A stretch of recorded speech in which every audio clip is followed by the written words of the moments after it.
For the Most High. Woo!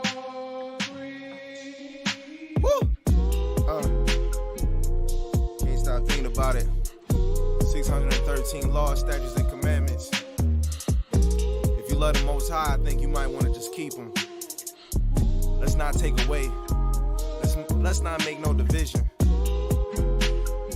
I'm kind of messing up though. I caught myself sinning. But catch me in this position. Israel, you chosen. Wake up. Wake up out of sleep. I wake up out of sleep. For now is our salvation. Near than we believe. The night is far spent. The day is at hand. Cast off the work of wickedness, I demand. Take your time. For the Most High. True. Yahweh Hashem, Yahweh Shai. Yaga. Take your time. For the Most High. Lost. Live your life. For the Most High. Lost. Wake up out of sleep, true. Oh, wake up out of sleep, right? For now is our salvation, near than we believe. The night is far spent, yes. The day is at hand. Cast off the work of wickedness, I demand. Cast off the work of wickedness, I demand. Romans 13:11 got a main concept. 1 Corinthians 15:34. Awake to righteousness and sin not. My people lack the knowledge. I speak this to your shame. Be not deceived. Evil communication corrupts good manners. A line upon line, you can get the whole matter. If you come and like the pastor, you can never understand precept to precept. True. Woo! Take your time. For the Most High. Right. For the Most High. Woo. Love not the world, neither the things that's in it. You lusting for flesh, right? You got an evil wide to your brother to the right side. Niggas testify that they on the grind. My work is white paper, I get high off black scriptures. Motivated cause I'm chosen, Edom is my opponent. Ox know his owner, the ass the master crib, but Israel do not know. I'm tryna sing a song, cause you kinda slow. Wake up out of sleep. Yeah, wake up out of sleep. For now is our salvation, near than we believe. The night is far spent, the day is at hand. Cast off the work of wickedness, I demand. Cast off the work of wickedness, I demand. Awake up out of sleep, wake up out of sleep. For now is our salvation. Sheesh. Take your time. For the Most High. Live your life. For the Most High. Woo! Can't stop thinking about it. 613 laws, statutes, and commandments. If you love the Most High, I think you might want to just keep them. Let's not take away. Let's not make no division. I'm kind of messing up though. I caught myself sinning. But catch me in this position. Israel, you chosen. Wake up. Wake up out of sleep. I wake up out of sleep. For now is our salvation, near than we believe. The night is far spent. The day is at hand. Cast off the work of wickedness, I demand. Take your time. For the Most High. True. Yahweh Hashem, Yahweh Shai. Yaga. Take your time. For the Most High. Lost. Live your life. For the Most High. Lost. awake up out of sleep. True. Awake up out of sleep. Right. For now is our salvation. Near than we believe. The night is far spent. Yes. The day is at hand. Cast off the work of wickedness I demand. Cast off. Blue button, okay. Oh, black, come on, black, bro. Mm-hmm. Yeah, no, I saw that.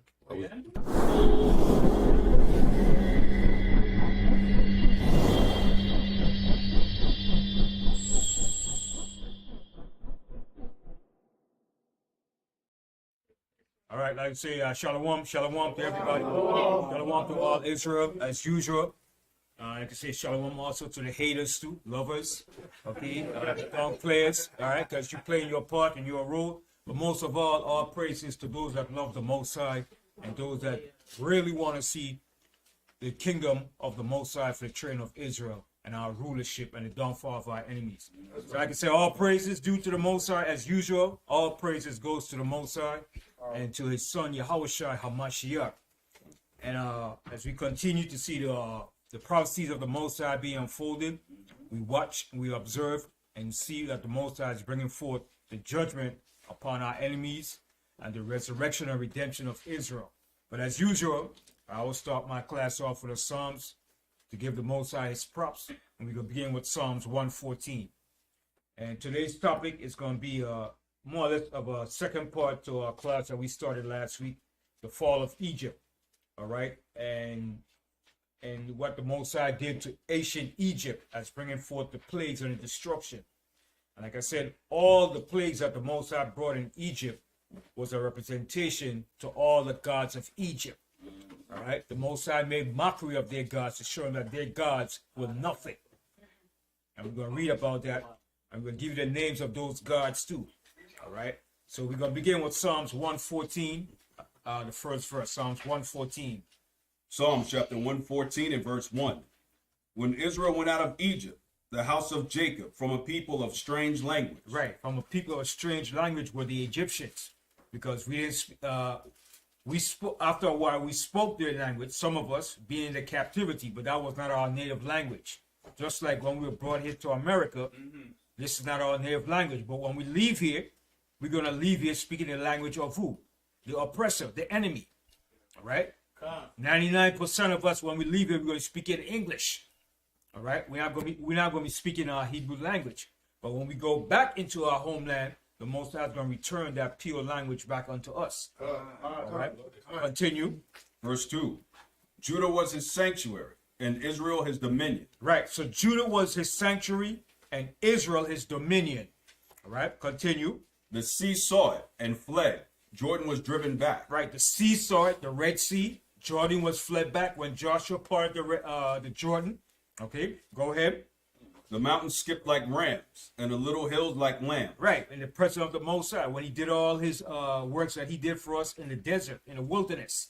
Okay, and when we came out of Egypt, the Most High name and his presence was known and felt in the earth. And that was done to example to show Egypt and all nations that the Most High is the creator. And this modern day Egypt is going to be an example of the same thing that the Most High did in old ancient Egypt. Continue. What ailed thee, O thou sea, that thou fled, thou Jordan, that thou was driven back, ye mountains, that ye skipped like rams, and ye little hills like lambs. Right. So in the Most High present in the wilderness, when the Most High came down from the mountains quake and tremble at his presence. Continue. Tremble thou earth at the presence of the Most High. Yeah, the earth is going to tremble at the Most High present very soon. Like it trembled back then, it's going to tremble again. Continue. At the presence of the power of Jacob. See that? At the presence of the power of Jacob. That's right. That's the true power. Okay? Not all these different gods in the earth. There are no powers. That's right. The power of Jacob is a true power. Continue. Which turned the rock into a standing water. Which turned the rock into a standing water. The rock in the wilderness. That big rock that's still there today. Okay? The Most High split that rock. And water gushed out of that rock to give us water in the wilderness. Okay? And the archaeologists and historians found that rock still in the wilderness. Okay? It's there. You can see a split in it. That was done by the Most High when the Most High split that rock.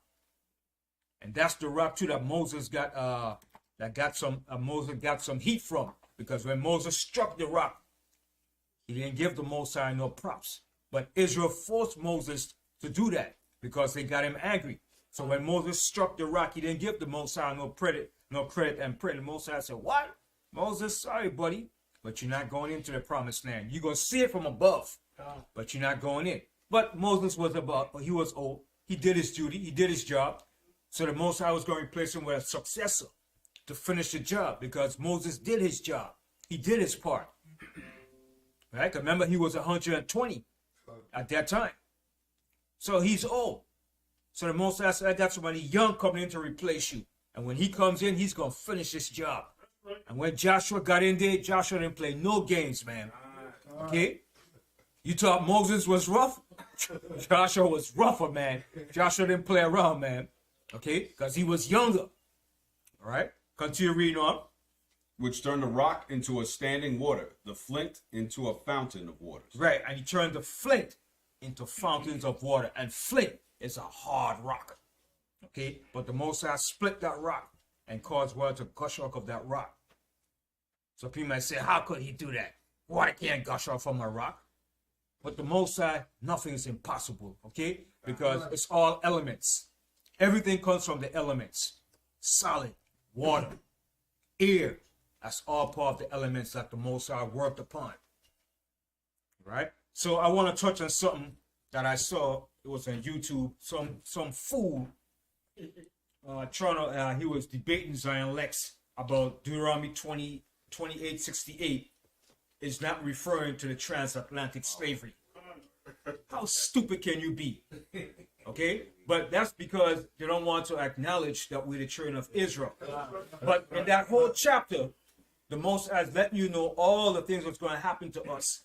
And then the final to all those things was going to be of us being going into slavery from the transatlantic slavery. So he was saying, no, that was just talking about Egypt. Egypt alone. We stayed in Egypt. But I want to read something to you here. Okay? Proving that people are so bad. I got to say, so stupid. But it's not stupid. They don't want to acknowledge the power of the Most High through his prophecies. But I want you to read this whole thing, Yeshaya. Okay? You can read the whole thing, but maybe the paragraph. Read the whole thing. Yeah.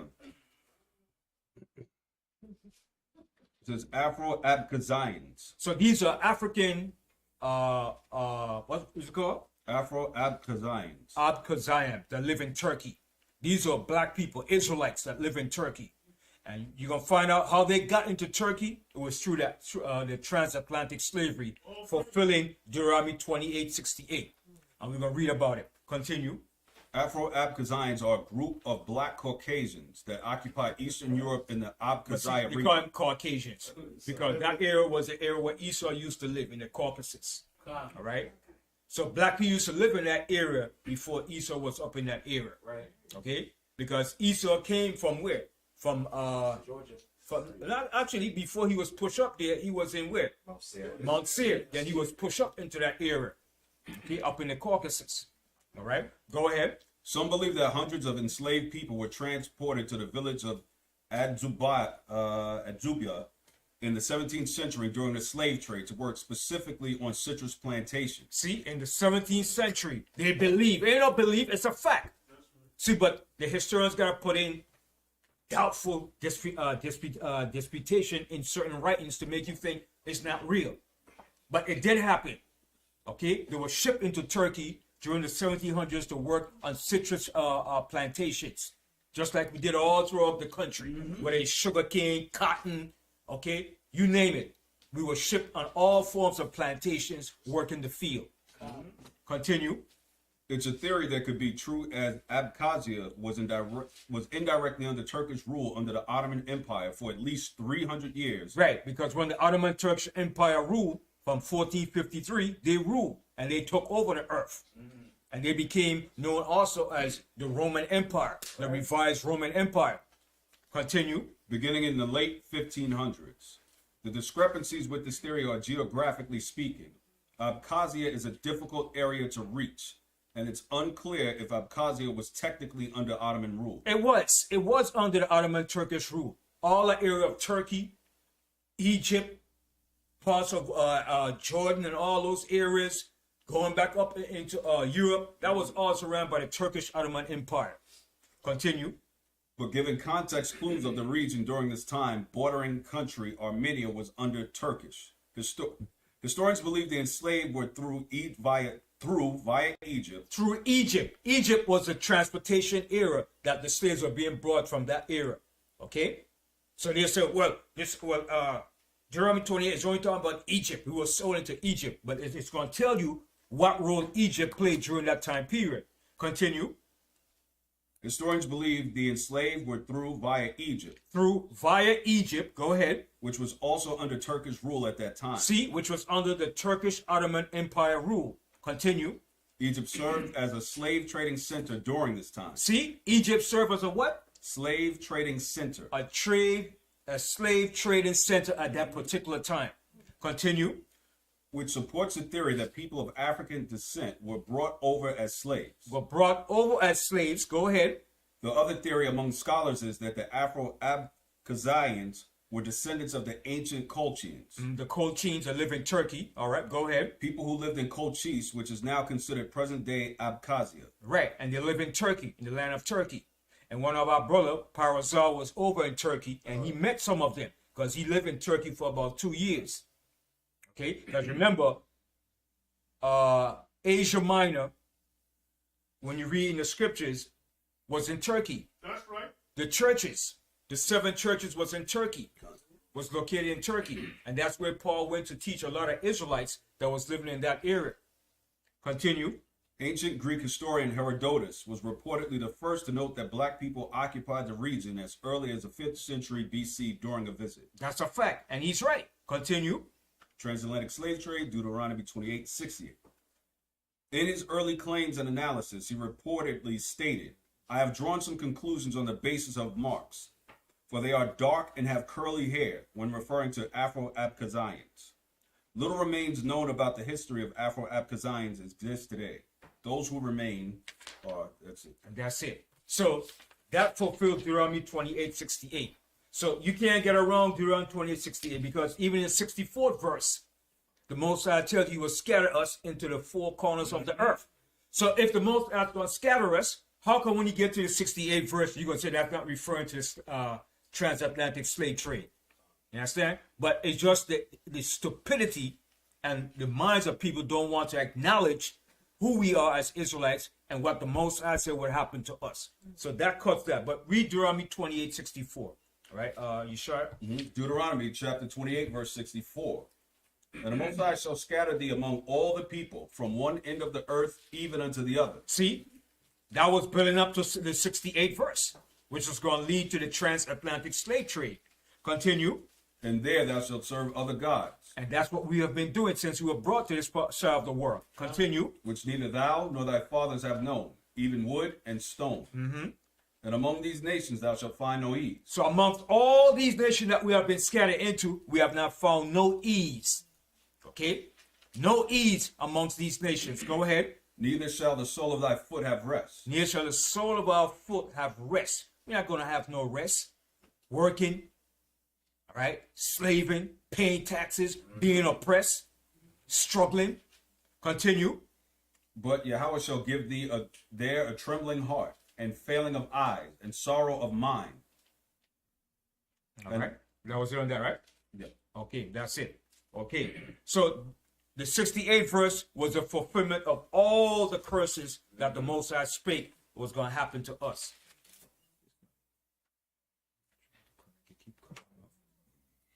All right. Okay, so I'm going to go into my class. Today's subject is the fall of Egypt and what the Most High did to ancient Egypt. And I want you all to write some of these names down too. You could go and look it up for yourself. All right. So you don't think I'm just trying to bash Egypt and give you misinformation. Right. So let's go to the book of Exodus, the 7th chapter. Exodus, the 7th chapter.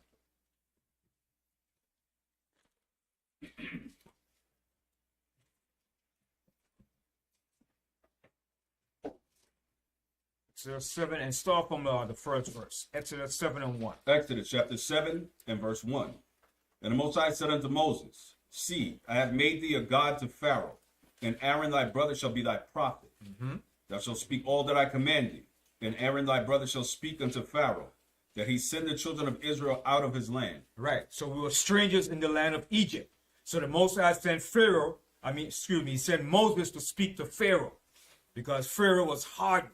Okay, he was full of evil and iniquity. So when he became so hardened, the Most High hardened his heart some more, because he refused to let us go.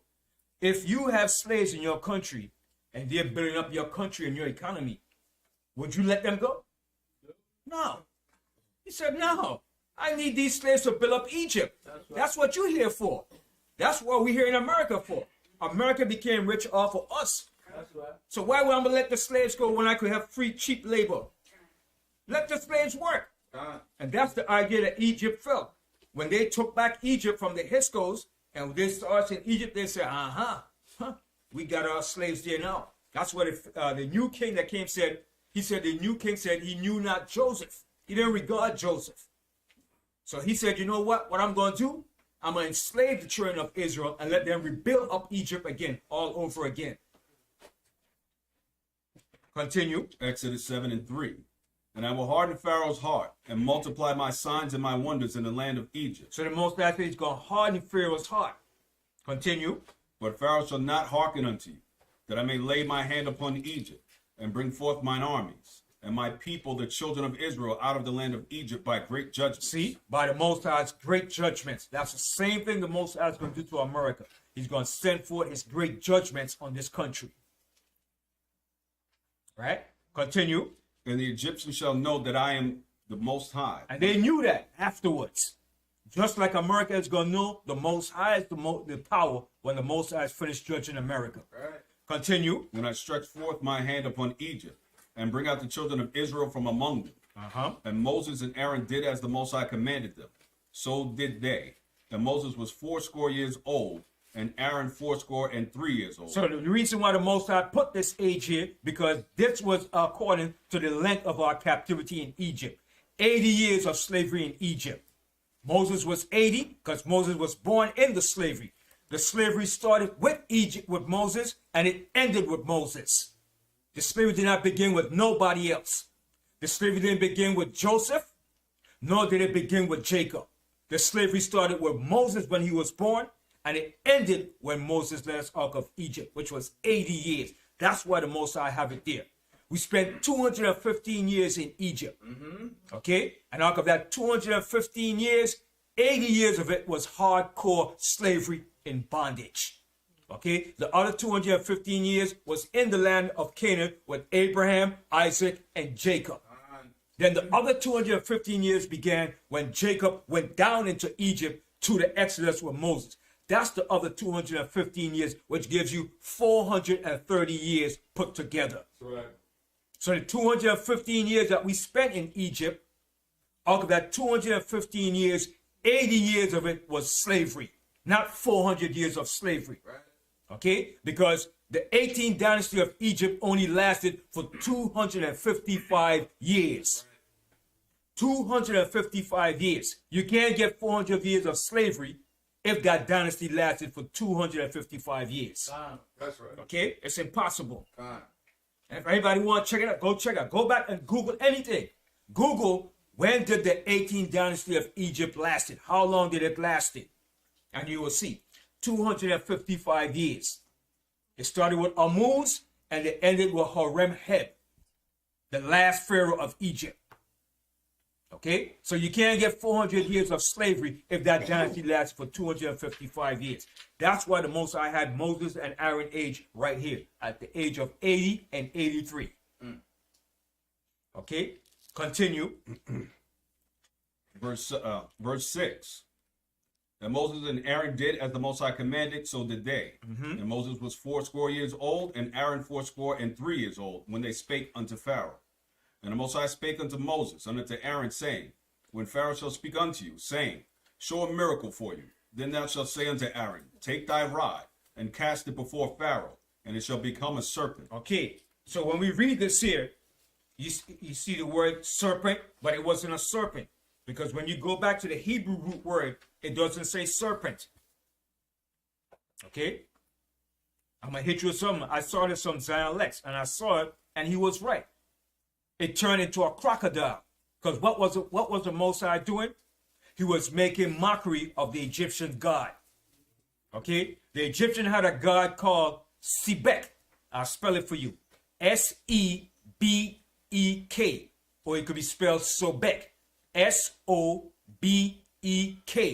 Sobek was a female god of fertility that represents the crocodile god. So the Most High was making mockery of their god. So when you read that Hebrew word, it says tanin. Tanin means a crocodile, a sea monster, or a dragon. The Hebrew word for serpent is nakash. When you read Genesis, it tells you all the Hebrew word for serpent. It said the serpent was what? More subtle than any beast. It says nakash. It does not say tanain. Tanain, which means a dragon, a sea monster, or crocodile.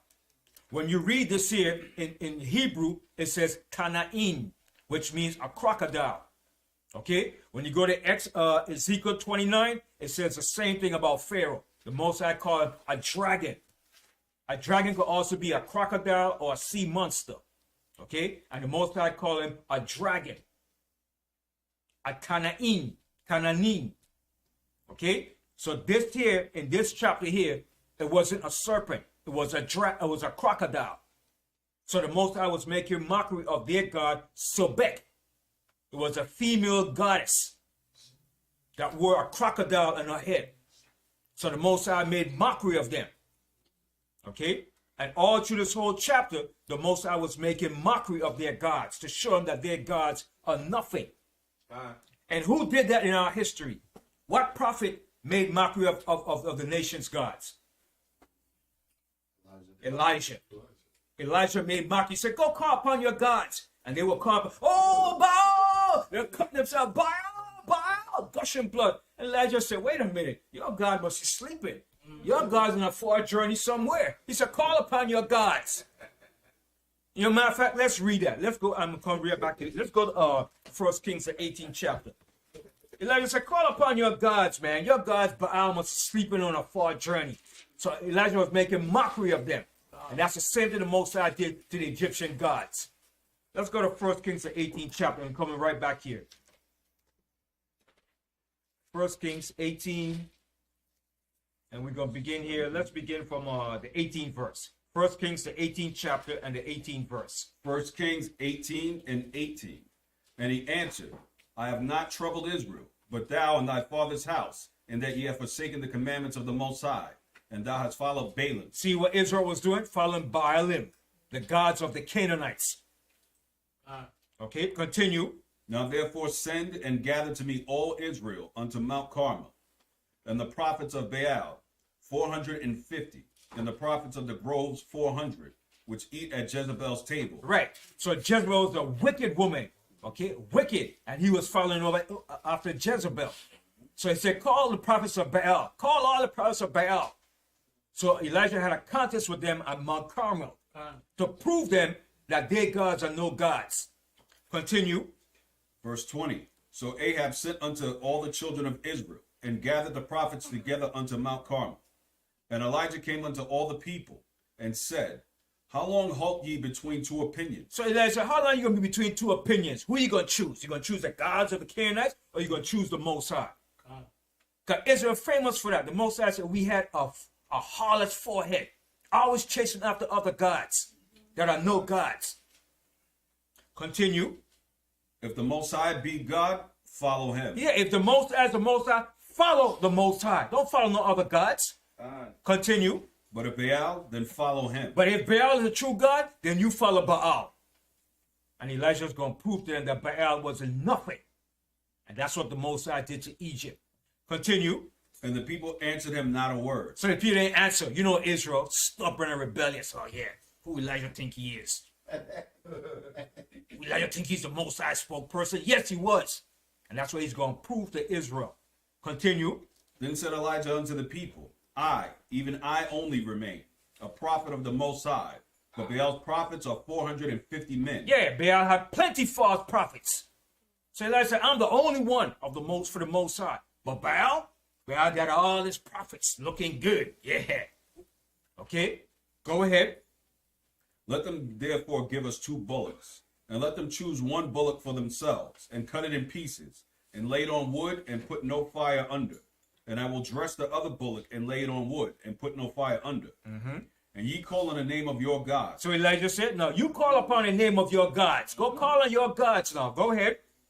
And I will call on the name of the Most High. He said, I will call on the name of the Most High. Continue. And the God that answereth by fire, let him be God. And all the people answered and said, it is well spoken. It is well spoken.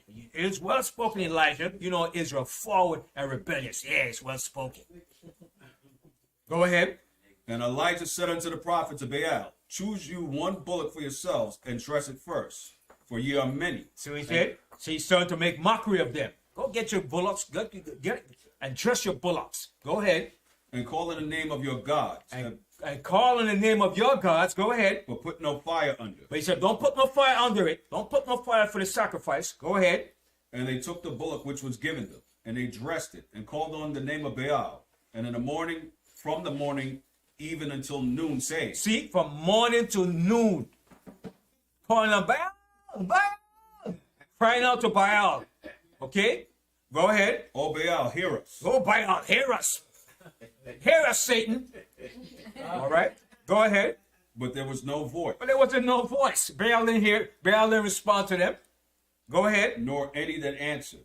And they leaped upon the altar which was made. So when Baal didn't answer him, they leap on the altar now. Okay, go ahead. And it came to pass at noon that Elijah mocked them. See, Elijah mocked them. Elijah started to make mockery of them. Go ahead. And said, cry aloud, for he is a God. Either he is talking, or he is pursuing, or he is in a journey. So Elijah said, a typical Israelite, man. And the Most High did the same thing to Egypt too. All right? Elijah said, what? Maybe he's talking, maybe he is pursuing, or he's in a far journey. He's gone somewhere. Okay, go ahead. Or peradventure he's sleeping. Or maybe he's sleeping. He's snoring. All right, go ahead. And must be awake. And you gotta wake him up. He's sleeping. All right, go ahead. And they cried aloud and cut themselves after their manner with knives and lances. And that's what the nations did. Started cutting himself to gush out the blood, because that's what Satan wants. That type of sacrifice. Okay, go ahead. So the blood gushed out upon them. See, the blood was gushing out. That's hedonistic, man. That's paganism. Go ahead. And it came to pass, when midday was past, and they prophesied until the time of the offering of the evening sacrifice, that there was neither voice, nor any to answer, nor any that regarded. See, nobody responded. Nobody. Baal wasn't nowhere around to be found. Go ahead. And Elijah said unto all the people, come near unto me. And all the people came near unto him. And he pared the altar of the Most High that was broken down. And Elijah took 12 stones, according to the number of the tribes of the sons of Jacob, under whom the word of the Most High came, saying, Israel shall be thy name. And with the stones he built an altar in the name of the Most High. And he made a trench about the altar, as great as would contain 2 measures of seed. Right, so he built a trench around it. Okay, go ahead. And he put the wood in order, and cut the bullock in pieces, and laid him on the wood, and said, fill 4 barrels with water, and pour it on the burnt sacrifice and on the wood. He said, pour all that water on the sacrifice, on the bullocks, and the trench. Pour water all around it. I'm going to show you fools who's the true power. Go ahead. And he said, do it the second time. He said, do it again. Douse it down with water. Okay, go ahead. And they did it the second time. And he said, do it the third time. He said, do it again the third time. Pour more water all over it. Go ahead. And they did it the third time. And the water ran about the altar, and he filled the trench also with water. And it came to pass at the time of the offering of the evening sacrifice. In the evening sacrifice, okay, from morning, okay, showing you how long this thing was going on, from morning to evening. Go ahead.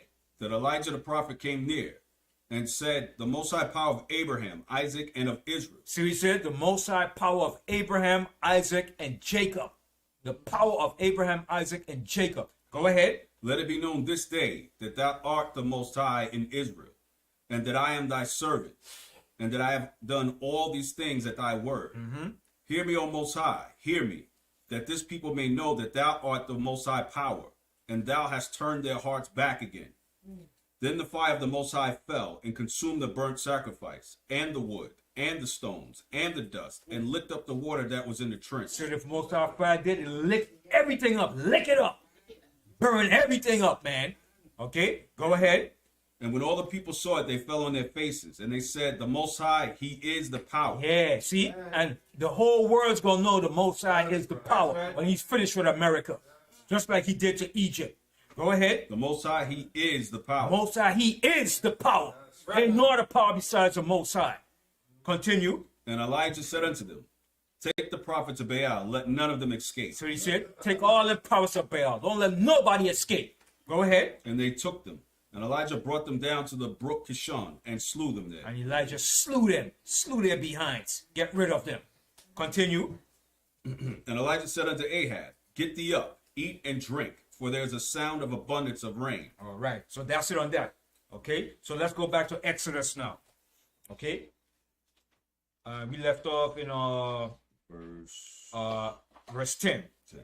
And Moses and Aaron went unto Pharaoh, and they did so as the Most High commanded. And Aaron cast down his rod before Pharaoh and before his servants, and it became a serpent. Okay, so it became a crocodile. Okay, which was the crocodile god Sebek. Okay, when you go home, you can look it up. You see the female goddess with a crocodile piece on her head. That represents the god of Sebek, the crocodile god. They had a god for everything. Yes. Yeah, like I said before, they sell that drink called So Be. So be, yeah. It has a lizard on the A lizard on it, yeah, which is the family of a crocodile. Same thing. Yeah. Yeah. All right, go ahead. Verse 11. Then Pharaoh also called the wise men and the sorcerers, now the magicians of Egypt. They also did in like manner with their enchantments. Okay, to prove to you, right, that it was a crocodile, right? Let's go to Ezekiel 29. I'm going to show you something real quick. Ezekiel 29. Because now some people say, Banyamyan going off again. Here we go again. Here we go again. Teach something different now. Banyamyan always going off in the scripture. I know, and that's what they're saying out here. But let me back it up what I'm saying.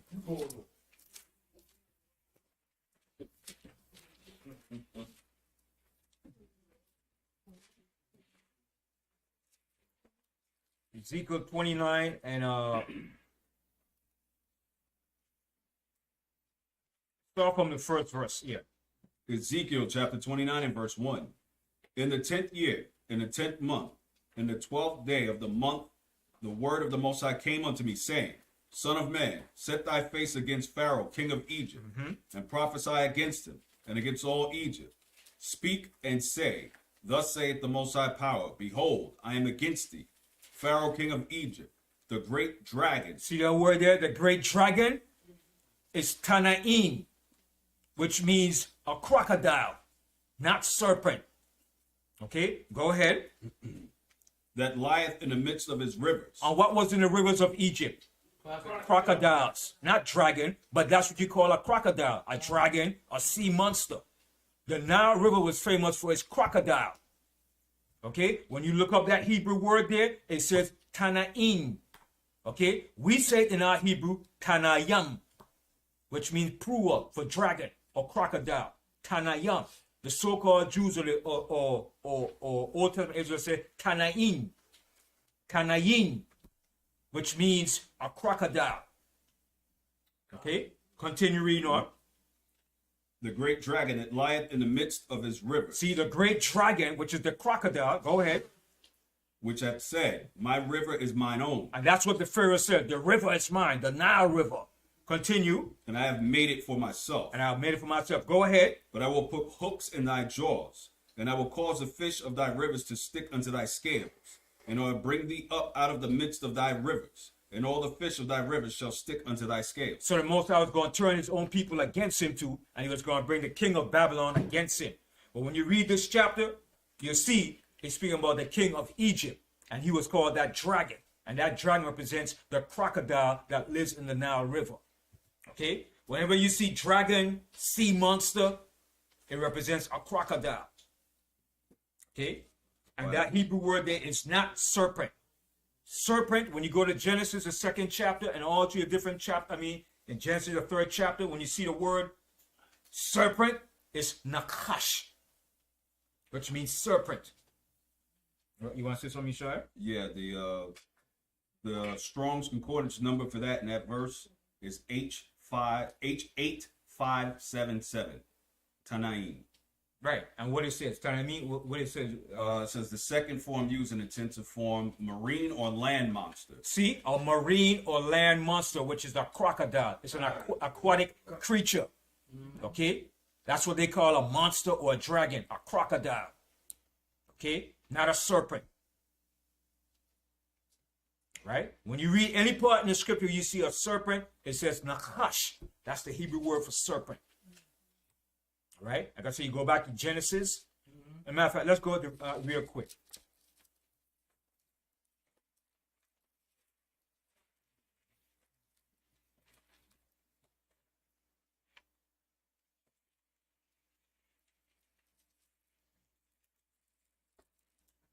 When you go to Genesis 3 and 1.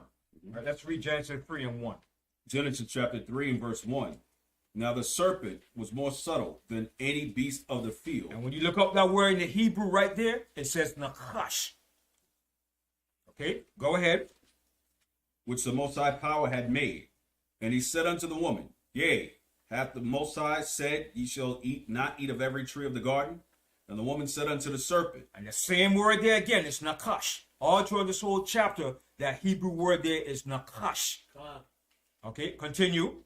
We may eat of the fruit of the trees of the garden, but of the fruit of the tree which is in the midst of the garden, the Most High has said, Ye shall not eat of it, neither shall ye touch it, lest ye die.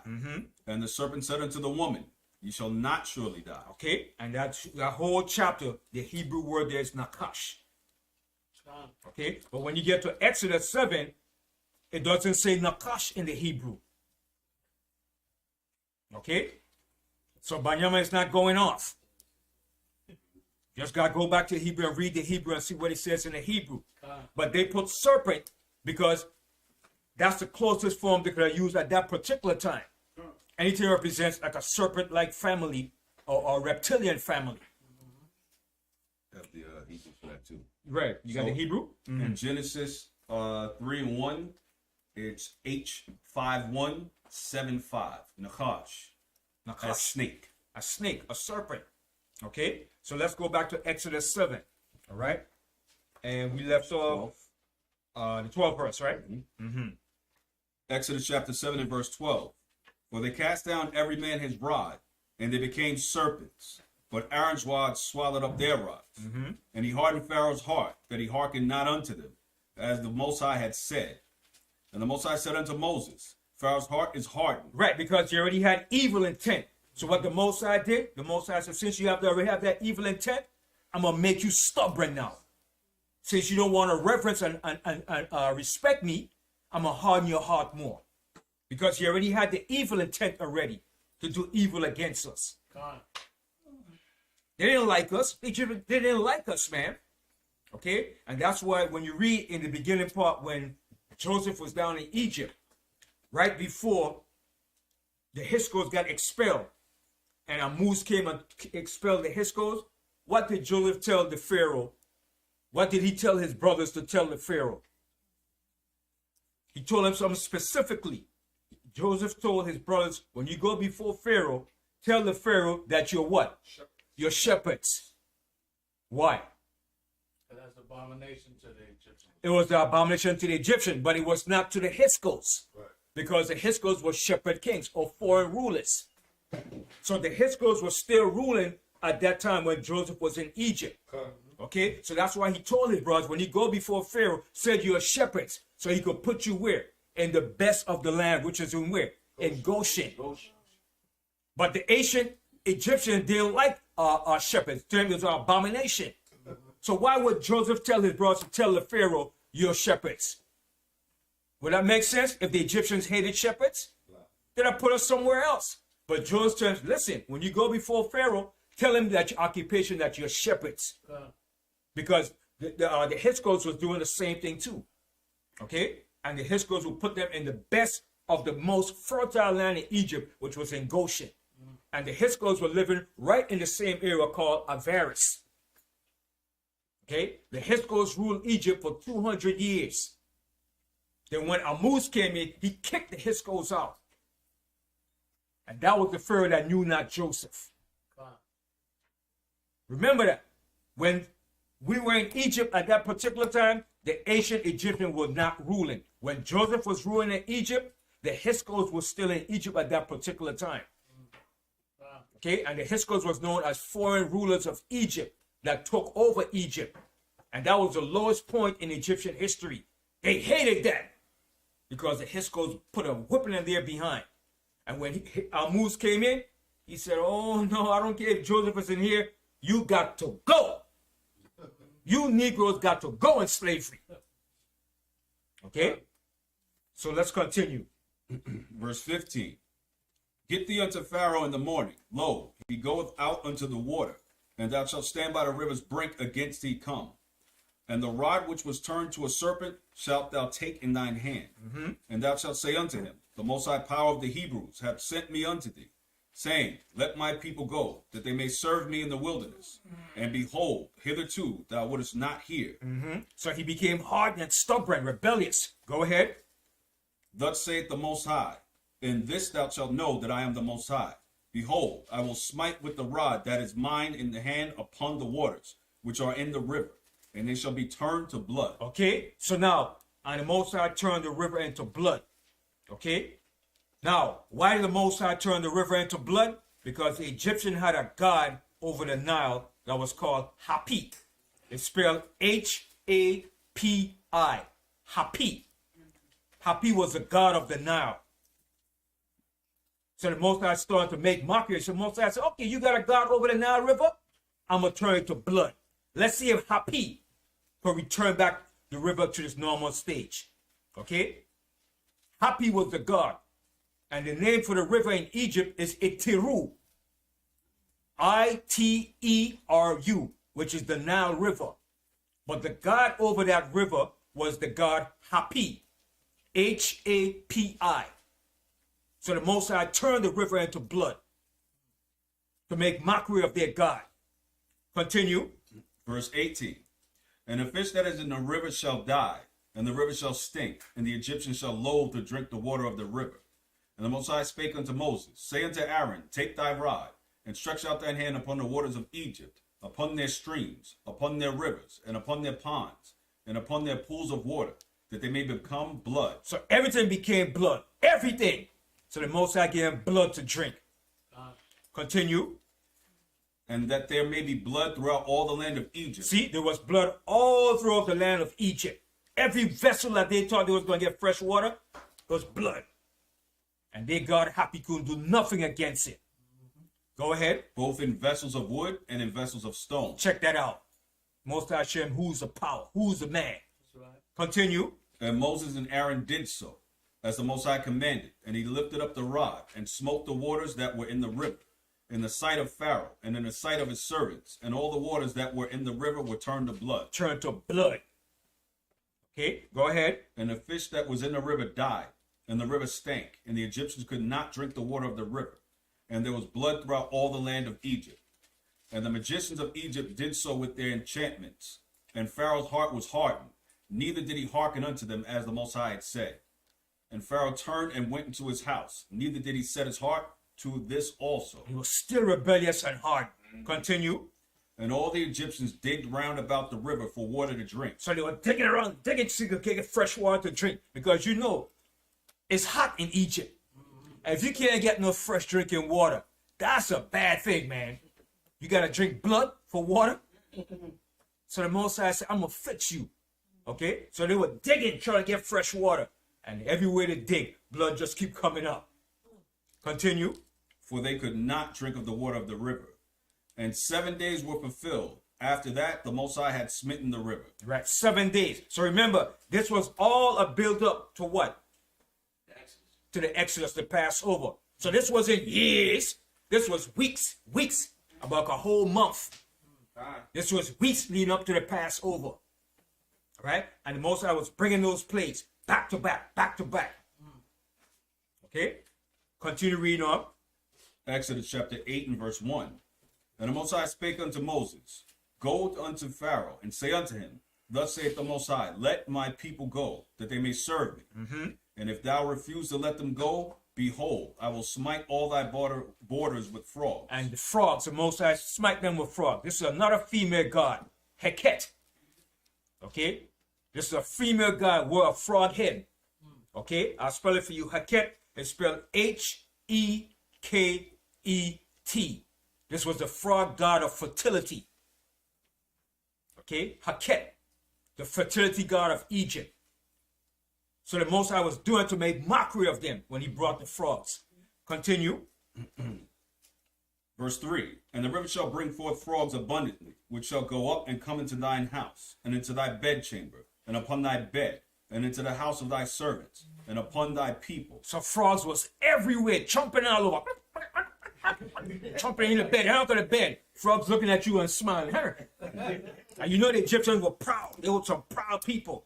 They're going, oh, the frogs doing it here. Moses had the frog up in the bed chambers, up in the palace. Frogs jumping all over. All right? So you can imagine the sight that was to the Egyptians, man. Okay? Go ahead. And into the house of thy servants, and upon thy people. See, and upon their people. Go ahead. And into thine ovens. Into the ovens. Frogs jumping in the ovens, and probably were baking the frogs too. Okay? Smell of frog. Burnt frog. Okay? Go ahead. And into thy kneading trough. And all into the kneading trough where it was the dough to make the stuff. Frogs were all into that stuff. Frogs probably licking the chops. All right, go ahead. And the frog shall come up both on thee and upon thy people, and upon all thy servants. And the Most High spake unto Moses, say unto Aaron, Stretch forth thine hand with thy rod over the streams, over the rivers, and over the ponds, and cause the frogs to come up upon the land of Egypt. And there was frogs all over Egypt. Okay, go ahead. And Aaron stretched out his hand over the waters of Egypt, and the frogs came up and covered the land of Egypt. And covered the land of Egypt. Frogs. Okay, go ahead. And the magicians did so with their enchantments, and brought up frogs upon the land of Egypt. So they try to duplicate what Moses did now, because they had that power too, through Satan. Okay, every kingdom had that power on the left-hand side. Okay, America has that power too. Don't sleep on America. They got that power too. They got their witches and warlocks and their demons too. Remember the Most High said in Isaiah 47, stand now with thy enchantments. Yeah, they got their sorcerers, their soothsayers. How you think they could read the heavens and tell you it's going the 10-day forecast? It's going to be 48 degrees tomorrow. It's going to be 50. How they could forecast all that? It's going to be 10 inches of snow. Okay? They got their soothsayers and their magicians too. You don't see them, but they're there. Right. You want to say something, Howard? Yeah, and that was stupid of them because frogs over there. Why you going to make more frogs? Right. You understand? On their own self. On their own self. Because they're trying to go against the Most High to show that they gods or something. All right? You want to say something, Yeshua? Okay, go ahead. Verse 8, the Pharaoh called for Moses and Aaron, and said, Entreat the Most High, that he may take away the frogs from me, and from my people, and I will let the people go, that they may do sacrifice unto the Most High. That's sweet talk. You're trying to sweet talk Moses. Okay, Moses. I see what your God did. I'm going to let the people go. But Moses saw right through the whole scheme. Okay? He's trying to bargain. Okay? Go ahead. Verse 9, and Moses said unto Pharaoh, Glory over me. When shall I entreat for thee, and for thy servants, and for thy people, to destroy the frogs from thee and thy houses, that they may remain in the river only? And he said, Tomorrow.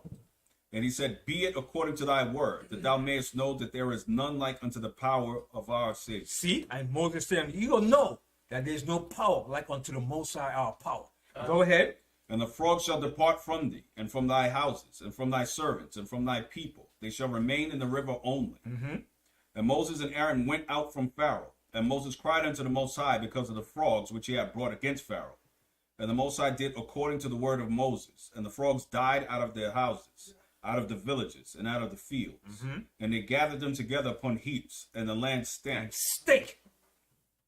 Dead frogs. Stink. Go ahead. But when Pharaoh saw that there was respite, he hardened his heart, and hearkened not unto them, as the Most High had said. Still being hardened. Still refusing. Okay, go ahead. And the Most High said unto Moses, say unto Aaron, stretch out thy rod, and smite the dust of the land, that it may become lice throughout all the land of Egypt. Okay, so the Most High is going to become lice. And the God of the land or the earth was called Geb. G-E-B. That was the Egyptian god of the earth. So the Most High did that to show him, listen, I'm going to smite your land with lice. That's the god Geb. G-E-B. Continue. Verse 17, and they did so. For Aaron stretched out his hand with his rod, and smote the dust of the earth, and it became lice in man, and in beast. And all the dust of the land became lice throughout all the land of Egypt. Wow.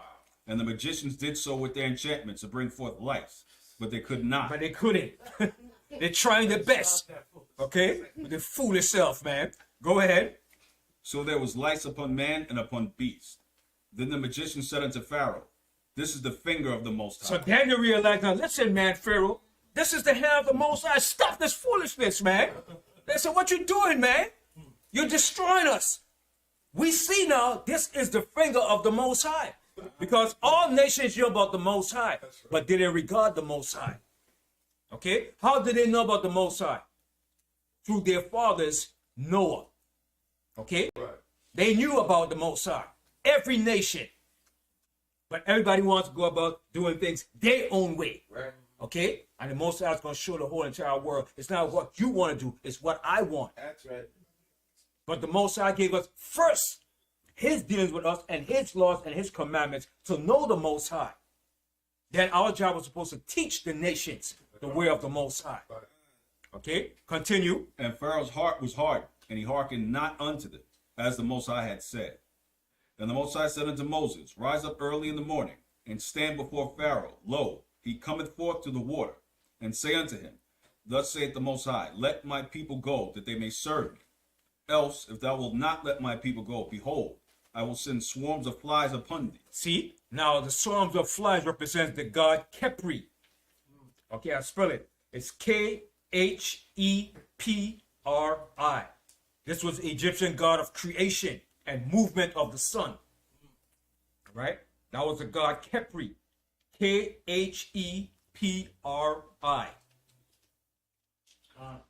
And that god also wore a fly. They had a hat as a fly. They had a god for everything. Just a little something. They were some, there was some damn, they wore the symbol of that fly god. Okay? They actually wore that, man. Wow. Yeah, that's why the Most High, Looked him up. It said he was represented as a human with the head of a scarab beetle, or simply by the form of a scarab beetle itself. Yeah. There was something, they had a god for everything, man. And that's where the Greeks and Romans got that trap from. Right. Okay, go ahead. You want to say something, Shah? Okay, go ahead. Salah. He said, else if thou wilt not let my people go, behold, I will send swarms of flies upon thee, and upon thy servants, and upon thy people, and into thy houses, and the houses of the Egyptians shall be full of swarms of flies. And you know flies is an irritating, disgusting thing, man. In your house. Nasty. That flies. And they fast too, man. They can move quick, man. All right. Go ahead. And also the ground whereon they are. And I will sever in that day the land of Goshen. See, because we were in the land of Goshen. That's the land that Joseph gave us under the Hisco's pharaohs. Continue. In which my people dwell, that no swarms of flies shall be there. See, and no swarms of flies were in Goshen. Go ahead. To the end that thou mayest knowest that I am the Most High in the midst of the earth. And I will put a division between my people and thy people. See, most of I'm going to put a division between your people and my people. So when people say we're all the same people. No, we're not. The Most High put a division between us. And the Most High is going to do it in the end again. That's right. That's what the Most High said in the end. The angel is going to sever between us. That's what the Most High said. Let the wheat and the tares grow together until what? The end. When the angel is going to make that separation. Most High know his people. Okay, go ahead. Tomorrow shall this sign be. And the Most High did so. And there came a grievous swarm of flies into the house of Pharaoh and into his servants' house. Yeah, you know, they ain't like that. Pharaoh, the Egyptians, swarms of flies in their house. Go ahead. and into all the land of Egypt. The land was corrupted by reason of the swarm of flies. And Pharaoh called for Moses and for Aaron and said, "Go ye, sacrifice to your God in the land." He said, now he's saying, go sacrifice to your God. Okay, go ahead.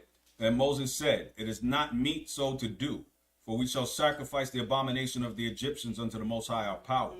Lo, shall we sacrifice the abomination of the Egyptians before their eyes, and will they not stone us? Right. So we don't want the Egyptian abomination of the Egyptians. Go ahead.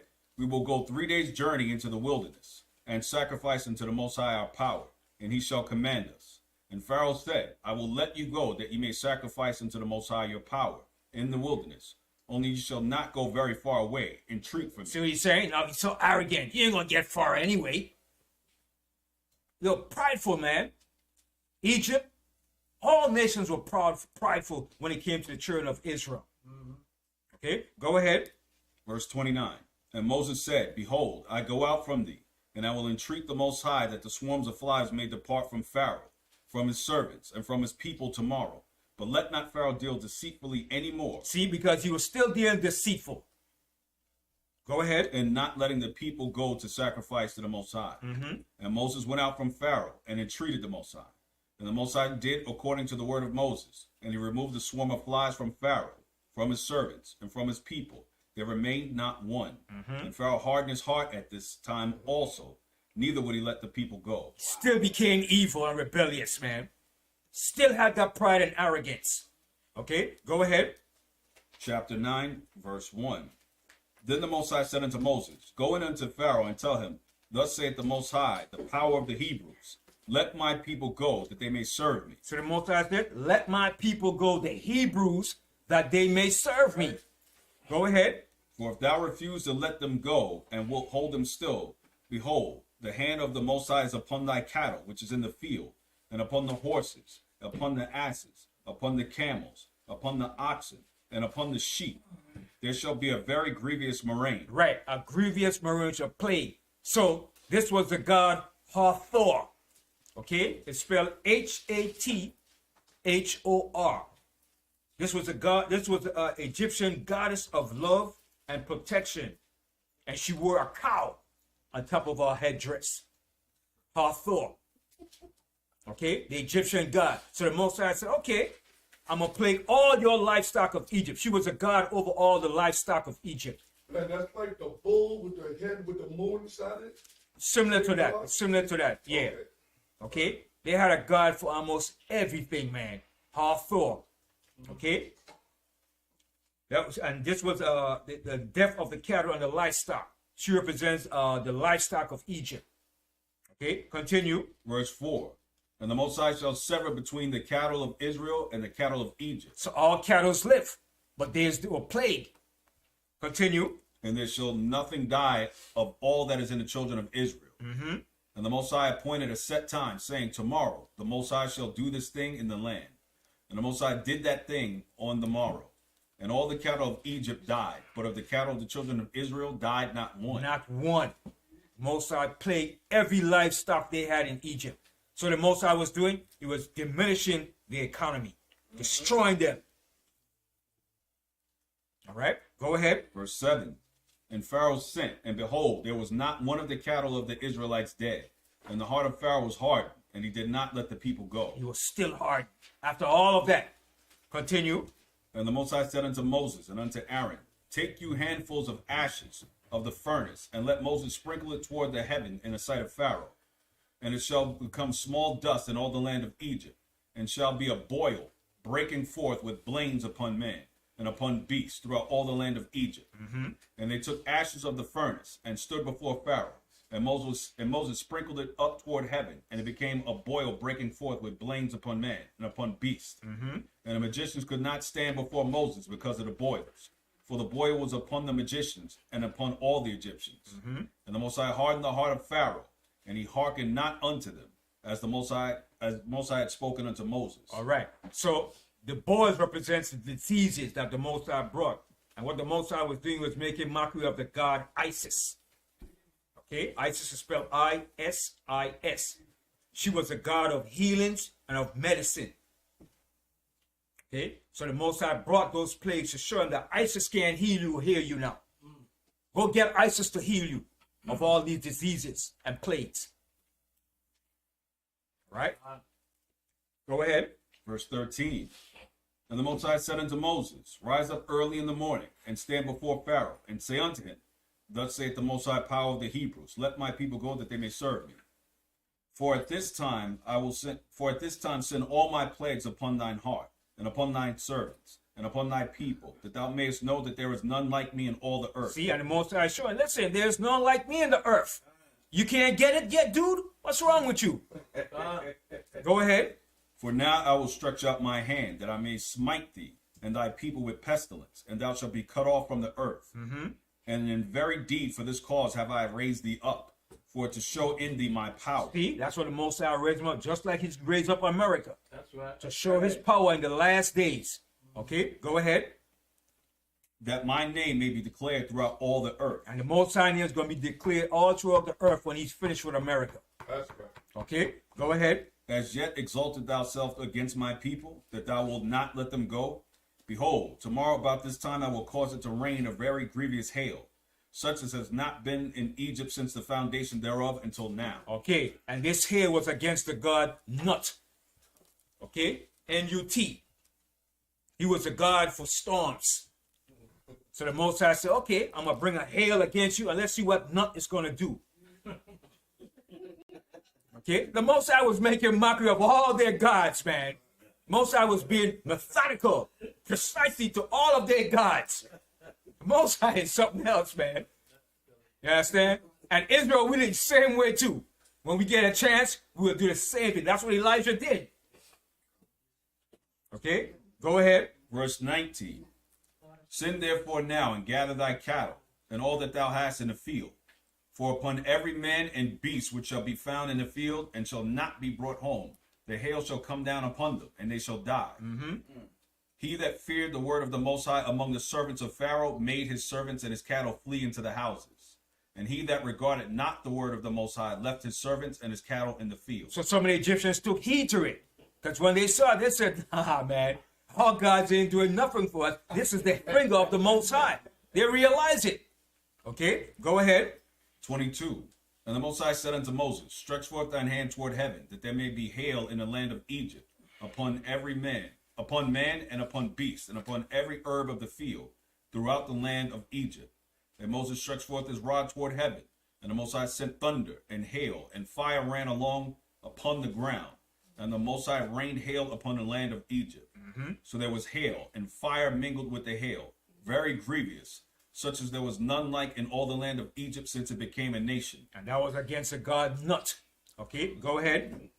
And hail smote throughout all the land of Egypt that was in the field, both man and beast. And the hail smote every herb of the field, and brake every tree of the field. So the Most High was bringing down their economy. Okay, and when the Most High finished with that, that was the end of their dynasty. That dynasty ended when the Most High finished plaguing and destroying it. Continue. Only in the land of Goshen, where the children of Israel were, there was no hail. See, in the land of Goshen. Okay, that was a secure land we were dwelling in, and that was our land. Okay, that's the land the Most High gave to Abraham. Okay, let me show you that. Go to Genesis real quick. That's why Joseph told him to take the land of Goshen. Joseph understood this. Genesis the 15th chapter, right? Genesis 15, and start here from the 18th verse. Genesis chapter 15 and verse 18. In the same day the Most High made a covenant with Abraham, saying unto thy seed have I given this land, from the river of Egypt. See, from the river of Egypt, where was Goshen? It was located in the river of Egypt, in the Nile Delta Valley, in the lower part of Egypt, which is what called the northern part of Egypt. Okay, whenever you see lower and upper, lower represents the northern part of Egypt, and upper represents the southern part of Egypt. So the Nile Delta Valley was the area of the Nile River. Okay, that was the area of what you call the river of Egypt. Okay, read that verse again. Verse 18. In the same day the Most High made a covenant with Abram, saying unto thy seed I have given this land, from the river of Egypt unto the great rivers, the river Euphrates. See, from the river of Egypt, which is the land of Goshen, up until where? The river of the Euphrates. Where's the Euphrates? Right. Up in Iraq. Okay, go ahead. The Kenites, and the Kenizzites, and the Cadmonites, and the Hittites, and the Perizzites, and the Rephaims, and the Amorites, and the Canaanites, and the Girgashites, and the Jebusites. So the Most High gave us that whole entire land of Canaan, where all these African nations were dwelling in. Okay, because the Canaanites were dwelling in the land of Canaan, like they were like flies in the land. Okay, there was so much of them. The Most High said, when we got there, the Most High said, 7 nations mightier and greater than thou. They were built up in the land. Millions and millions of them in the land, man. Okay? They outnumbered us in the land. Okay? Go back to Exodus. Exodus chapter 9 and verse 26. Only in the land of Goshen, where the children of Israel were, was no hail. And Pharaoh sent and called for Moses and Aaron and said unto them, I have sinned this time. So he said, I have sinned. Now he's acknowledging he's sinned now. Okay, go The ahead. Most High is righteous, And see, the Most High is righteous. Your God is righteous. Go ahead. and I and my people are wicked. And I and my people are wicked. And they are. Go ahead. Entreat the Most High, for it is enough that there be no more mighty thunderings and hail, and I will let you go, and ye shall stay no longer. And Moses said unto him, As soon as I am gone out of the city, I will spread abroad my hands unto the Most High, and the thunder shall cease, neither shall there be any more hail, that thou mayest know how that the earth is the Most High's. But as for thee and thy servants, I know that ye will not fear the Most High. Right. He was just saying to Moses to appease Moses. Okay, go ahead. And the flax and the barley was smitten, for the barley was in the ear, and the flax was bold. But the wheat and the rye were not smitten, for they were not grown up. See, he's just showing you what season it was in. Okay, it was getting ready, approaching to what? The month of Abib, the spring season, where the barley was going to come in. All right, so it was all leading up to the Passover, the spring, the Abib, the springtime. Go ahead. And Moses went out of the city from Pharaoh, and spread abroad his hands unto the Most High. And the thunders and hail ceased, and the rain was not poured upon the earth. And when Pharaoh saw that the rain and the hail and the thunders were ceased, he sinned yet more, and hardened his heart, and he and his servants. See, he's still hardening his heart, trying to appease Moses. Go ahead. And the heart of Pharaoh was hardened, neither would he let the children of Israel go, as the Most High had spoken by Moses. Continue. And unto the Most High said unto Moses, and the Most High said unto Moses, Go in unto Pharaoh, for I have hardened his heart, and the heart of his servants, that I might show these my signs before him, and that thou mayest tell in the ears of thy son, and of thy son's son, what things I have wrought in Egypt, and my signs which I have done among them, that ye may know how that I am the Most High. Right. And so you could know what the Most High did in Egypt, his mighty acts. The same thing the Most High is going to do here. When we leave out of here, we're going to know the mighty acts of the Most High. That's why the Most High said, it shall no more be said, the Most High that liveth, that brought the children of Israel out of the land of Egypt, but where? From the land of the north and all the place where you have scattered us. This is going to be the new saying here, when the Most High finished with this piece of garbage here. That's right. Okay? Go ahead. Exodus chapter 10 and verse 3. And Moses and Aaron came in unto Pharaoh, and said unto him, Thus saith the Most High power of the Hebrews, How long wilt thou refuse to humble thyself before me? See, he refused to humble himself. Go ahead. Let my people go, that they may serve me. Else, if thou refuse to let my people go, behold, tomorrow will I bring the locusts into thy coast. See the locusts? Now the Most High, the locusts, okay, that was the god Seth. S-E-T-H. Okay? That was the Egyptian god of storms and disorder. All right? So the Most High brought that as a representation against the god of Seth, the locusts. All right? Go ahead. And they shall cover the face of the earth, that one cannot be able to see the earth. See, the locusts came in abundance. And remember the Most High said the locust is his what? His army. The Most High called the locust his army. Go ahead. And they shall eat the residue of that which is escaped, which remaineth unto you from the hail, and shall eat every tree which groweth for you out of the field. So the Most High was drying it up, taking up all the resources, food, everything. The Most High was going to leave them dry and destroy. Continue. And they shall fill thy houses, and the houses of all thy servants, and the houses of all the Egyptians, which neither thy fathers nor thy fathers' fathers have seen. since the day that they were upon the earth unto this day. And he turned himself and went out from Pharaoh. And Pharaoh's servants said unto him, how long shall this man be a snare unto us? So they're saying, yo, man, how long this man gonna be a snare to us, man? Yo, Pharaoh, do something, Pharaoh. They were pleading to Pharaoh because they knew that this Moses was the one that they foreshown in their prophecies that he was going to bring Egypt down. They said, we told you this was the dude, man. And now they're seeing it happening now. Okay, go ahead. Let the men go, that they may serve the Most High their power.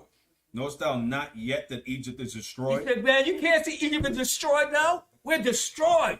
We're not going to come back from this. Go ahead. And Moses and Aaron were brought again unto Pharaoh.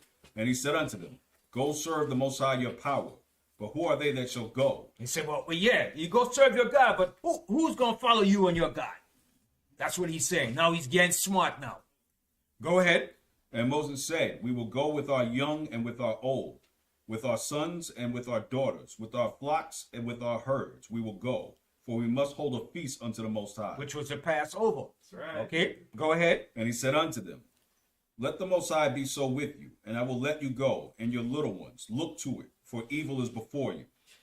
Not so. Go now, ye that are men, and serve the Most High, for that ye did desire.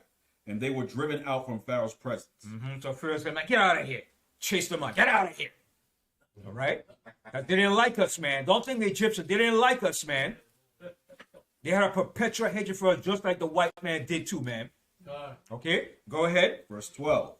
And the Most High said unto Moses, stretch out thine hand over the land of Egypt for the locusts, that they may come up upon the land of Egypt, and eat every herb of the land, even all that hail had left.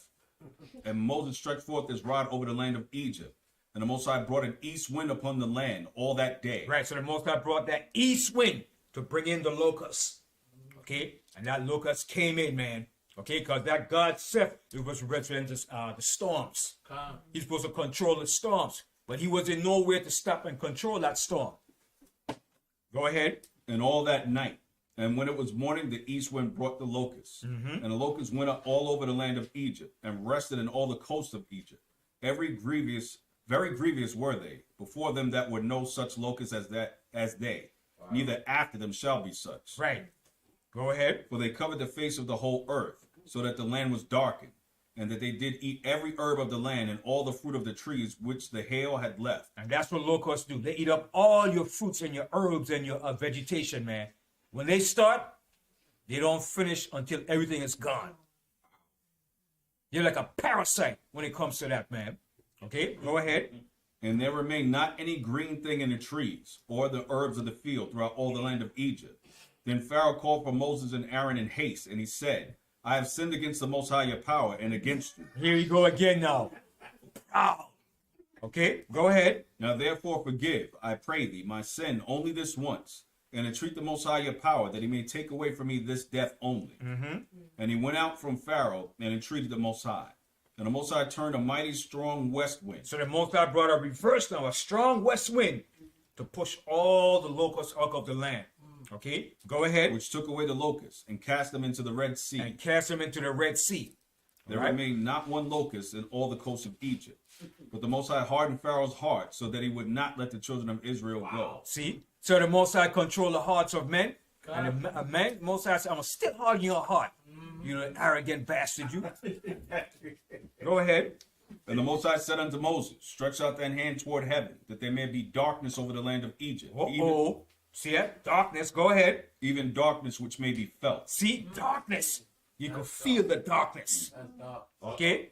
And that was against what God of Egypt? Ra. The sun god Ra. Most High said, where's the sun god Ra? Huh? Where is he? 3 days of darkness when the sun was up. And sun god Ra couldn't bring no light to Egypt. Most High was making mockery of them. Go ahead. And Moses stretched forth his hand toward heaven, and there was a thick darkness in all the land of Egypt 3 days. They saw not one another, neither rose any from his place for 3 days. Now check that out. Imagine you could feel the darkness, how thick it was. You can't see nothing. But in the Apocrypha, it tells you all it was hearing was apparitions, noise, sounds, demons, tormented. They was going crazy, man. The Most High was hitting them hard, man, from every angle, man. Oh, they're hearing noise. Like, all kind of demonic operations. They were bugging, man. I said they were losing their mind. They were going cuckoo, man. The Most High plagued them severely, man. Okay, go ahead. But all the children of Israel had light in their dwellings. See, but we had light in Goshen. Go ahead. And Pharaoh called unto Moses and said, Go ye serve the Most High. Only let your flocks and your herds be stayed. Let your little ones also go with you. And Moses said, Thou must also give us sacrifices and burnt offerings. Yeah, Moses said, no. Before we leave, we got to get everything that's here in Egypt, okay? We work and we build this thing up. We're not just going to leave here with nothing. We need that. We work for that. We earned that. You enslaved us. Okay, go ahead. That we may sacrifice unto the Most High our power. And that's what these politicians should do to this white man. Tell the white man, listen, you owe us, you pay us. You don't get no vote unless you do this for us. But they're compromising with the damn devil. It's the devil. Listen, we built this damn shit up. Give us what we deserve. Okay? That's right. Hell, compromise with the damn devil. You don't do this, ain't nothing going good for you. You give Israel billions, you give us what belongs to us. You give Ukraine billions, what about us? We ain't doing a damn thing that you do right with us. Right. But they, oh no, we just gonna vote for Democrats, Republicans. It doesn't work like that. I heard one time I heard P. Diddy made this saying. He said, if any Democrat or politician want our vote, they should pay us. I said, he had a point there. They should pay us if you want our vote. You know? But these politicians ain't gonna do it because they're a bunch of greedy sellouts. Okay? They compromise and they do everything the master says because they only worry about their reputation and their position. They don't give two damn about you. Right. Continue. Verse 26. Our cattle also shall go with us. There shall not an hoof be left behind. For therefore we must take to serve the Most High our power. And we know not with what we must serve the Most High until we come thither. But the Most High hardened Pharaoh's heart, and he would not let them go. And Pharaoh said unto him, Get thee from me. Take heed to thyself. Now here he go now threatening Moses now. He finally had the cojones. He gonna talk trash to Moses. Threatening Moses. Now check what Moses, read it. Go ahead. Get thee from me. Take heed to thyself. See my face no more. For in that day thou seest my face, thou shalt die. See, tell Moses, he said, you see my face again, Moses, you gonna die. He talking big talk now. Okay? So Moses said, oh yeah? Okay, go ahead. And Moses said, Thou hast spoken well. Moses said, you have spoken well, boy. Go ahead. I will see thy face again no more. Moses said, I ain't gonna see your face no more again. Okay? After this here, you ain't gonna see my face again. Go ahead. And the Most High said unto Moses, Yet will I bring one plague more upon Pharaoh and upon Egypt. Afterwards he will let you go hence. When he shall let you go, he shall surely thrust you out hence altogether. All right. Speak now. So when he threatened Moses, the Most High said, okay, Moses, that's what I like. He threatened you. Now you gonna let him know the deal now. Okay, go ahead. Speak now in the ears of the people, and let every man borrow of his neighbor, and every woman of her neighbor, jewels of silver and jewels of gold. We didn't borrow, we took it. That's right. We took it. It's ours. Okay, go ahead. And the Most High gave the people favor in the sight of the Egyptians. Moreover, the man Moses was very great in the land of Egypt, in the sight of Pharaoh's servants and in the sight of the people. And Moses said, Thus saith the Most High, about midnight I will go out into the midst of Egypt. See, midnight. The Most High is going to wait till it's midnight when they're sleeping in the dark of the night. And that's where Esau get that idea from. When his military comes to attack you, when does he attack? Anywhere between midnight and 2 in the morning. Okay? That's when he sends in his military to do his covert, dirty operations against nations. He doesn't attack in the daytime. He does it in the nighttime when you're asleep. Right. Okay? Continue. Verse 5. And all the firstborn in the land of Egypt shall die, from the firstborn of Pharaoh that sitteth upon his throne, even unto the firstborn of the maidservant that is behind the mill. And that's the final and last plague which was done against Pharaoh, the ultimate god of Egypt. That's right. After he threatened Moses, the Most High said, this is it for him now, Moses. He has to go. And I'm going to take him out. Him and his firstborn and everything in the firstborn of Egypt. The Most High took it out Come. to show Pharaoh. Continue. And all the firstborn of beasts. And there shall be a great cry throughout all the land of Egypt. Yeah, such they was crying, man. You could have heard that cry. They was crying out. Okay, go ahead. such as there was none like it, nor shall be like it any more. But against any of the children of Israel shall not a dog move his tongue, against a man or beast, that you may know that the Most High power doth put a difference between the Egyptians and Israel. That's right. The Most High put a difference between us. We ain't no damn Hamite. Most High put a difference between us. We're two different nations. Two different nations. Dark but different. That's right. Okay? And the Most High put a difference between us and them. And they know that too. Continue. And all these thy servants shall come down unto me, and bow down themselves unto me, saying, Get thee out, and all the people that follow thee. And after that I will go out. And he went out from Pharaoh in great anger. And the Most High said unto Moses, Pharaoh shall not hearken unto you, that my wonders may be multiplied in the land of Egypt. And Moses and Aaron did all these wonders before Pharaoh. And the Most High hardened Pharaoh's heart, so that he would not let the children of Israel go out of his land. Right. So the Most High brought the death of the firstborn in opposition to him. Because Pharaoh was the ultimate god of Egypt. He was over all the gods that they had in Egypt. He was the supreme god. So the Most High said, okay, you the supreme god? When I kill your firstborns, let's see what you could do against that. And nothing he could have done against that. So all these plagues was a representation against the gods of Egypt. What the Most High did. And the Most High showed that his name and his power, he is the creator. And he's going to show America the same thing all over again. That's right. All right? That's why the Most High wants to serve him. He don't want to serve no other gods. That's right. Because the Most High is the true power. And Egypt had the same mindset like this devil today. The same mindset. That they're the superior beings. They run things. Their God is the only true God. That we were meant to be their slaves. The same mindset. Everything that Esau thinks and do today, he got from the ancient Egyptians. Right. Everything. The way he set up his kingdom, his rulership, his laws. Got it from the Egyptians, man. That's why the Most High compares America to what? Spiritual Egypt. That's why Deuteronomy 28:68 is a fulfillment of the transatlantic slave trade. That's right. Okay? Somebody tell you it doesn't mean that. Anybody saying because they hate the Most High. Right? Wow. So with that, before I close off the class, I want to go over one more subject. Yes. Did you say the name of the last god? Foot, right? Hmm? Did you say the name of it? Yeah. Anubis, right? Was the death? Was that the last one? All right. Okay. No, that was the god that he went to pray to, Anubis. I knew this. That was the god of death, right? But Pharaoh was the ultimate god of Egypt. He was the ultimate god. He was the god over all the gods of Egypt. He was supreme god, the Pharaoh of Egypt. So the Most High brought the death of the firstborn in opposition to him, to show him that you now gods, know your gods of Egypt are no gods. Okay? That's what it was when he brought the death of the firstborn.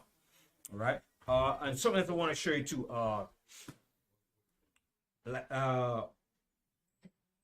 Manetho, that was the name I try to remember. Manetho was the Egyptian historian during the time of the Greeks that tried to change the history and omit what the Most High did in Egypt. His name is spelled Manetho.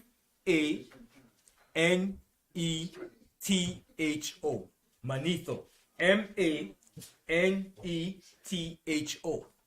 He was a Egyptian priest who during the time of the Greeks wrote the history of Egypt and omitted what the Most High did in Egypt and tried to omit the history of us being in Egypt.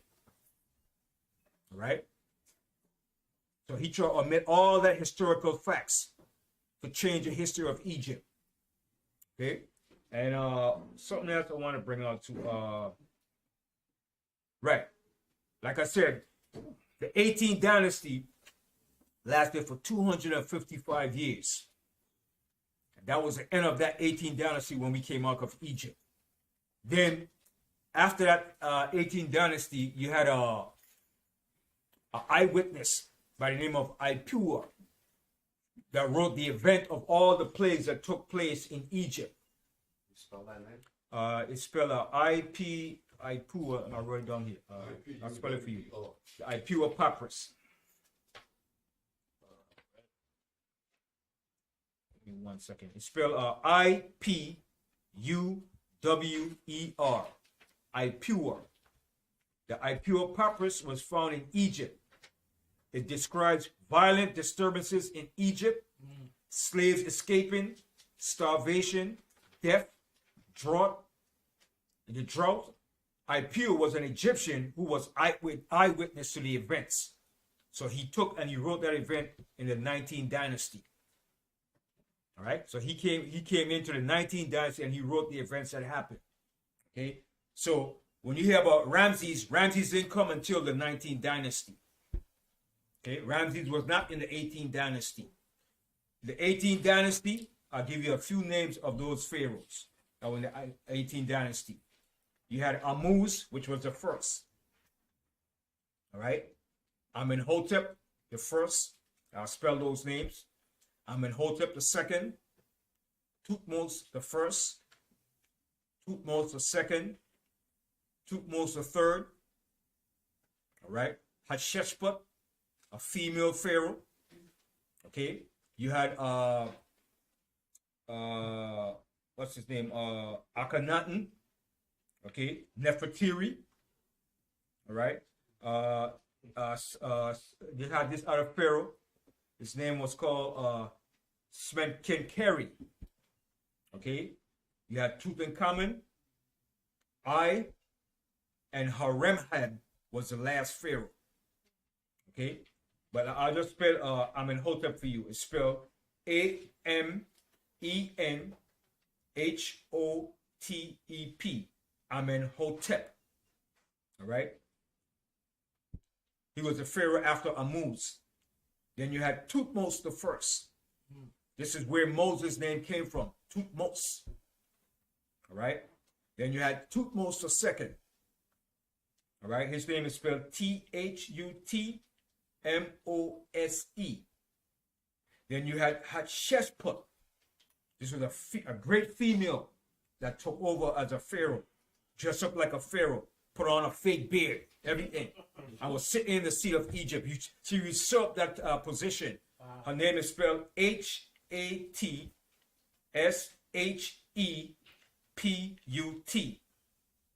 Hatshepsut.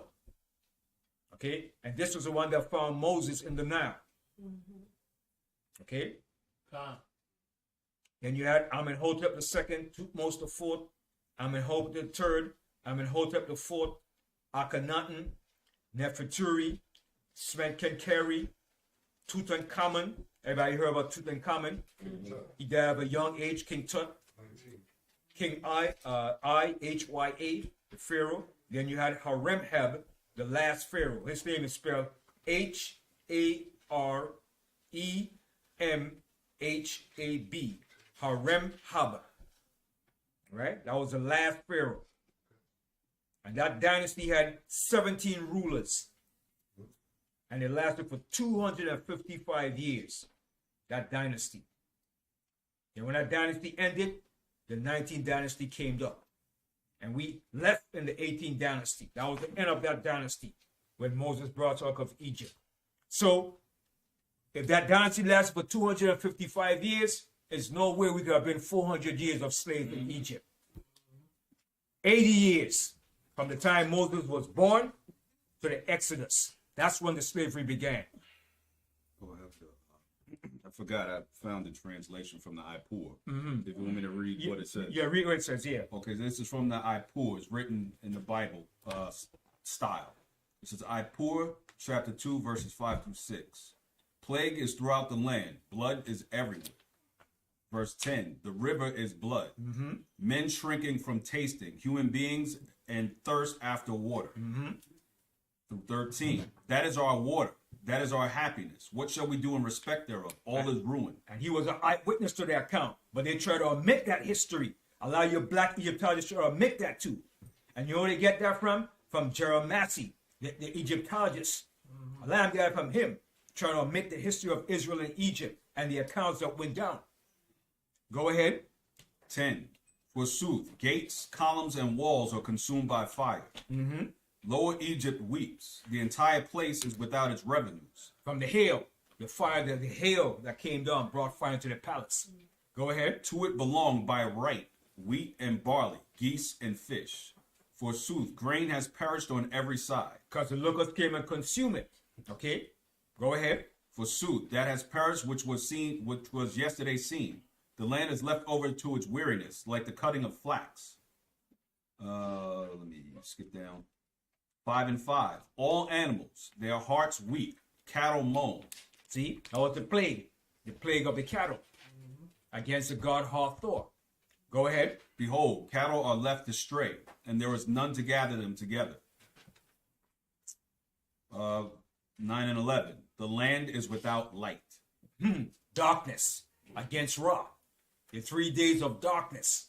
All right. Go ahead. That's all that I got. That's it. So, Ben, can I read some of this? yes. 17. In the Apocrypha, right? Wisdom of Yeah, Solomon. read that. Yeah. I want to start from I'll start from 1. The Apocrypha Wisdom of Solomon, chapter 17. For great are thy judgments, and cannot be expressed. Therefore unnurtured souls have erred. Unrighteousness men thought to oppress the holy nation. They being shut up in their houses, the prisoners of darkness, and fed with the bonds of a long night, lay here exiled from the eternal providences. For while they supposed to lie hid in their secret sins, they were scattered under a dark veil of forgetfulness, being horribly astonished and troubled with strange aberrations. With strange apparitions. All right. The Most High was plaguing them. All right. Go ahead. For neither might the corner that held them keep them from fear, but noise as of waters falling down sounded about them, and sad visions appeared unto them with a heavy countenance. Excuse me. No power of the fire might give them light, neither could the bright flames of the stars endure to lighten that horrible night. Only there appeared unto them a fire kindled in itself, very dreadful, for being much terrified, they thought that things which they saw to be worse than the sight they saw not. Right. So the Most High was terrifying them, man. He brought terrors upon Egypt, man. Go ahead. For only there appeared on verse 7. As for the illusions of art magic, they were put down, and their vaunting in wisdom was reproved with disgrace. For they that promised to drive away terrors and troubles from a sick soul were sick themselves of fear, worthy to be laughed at.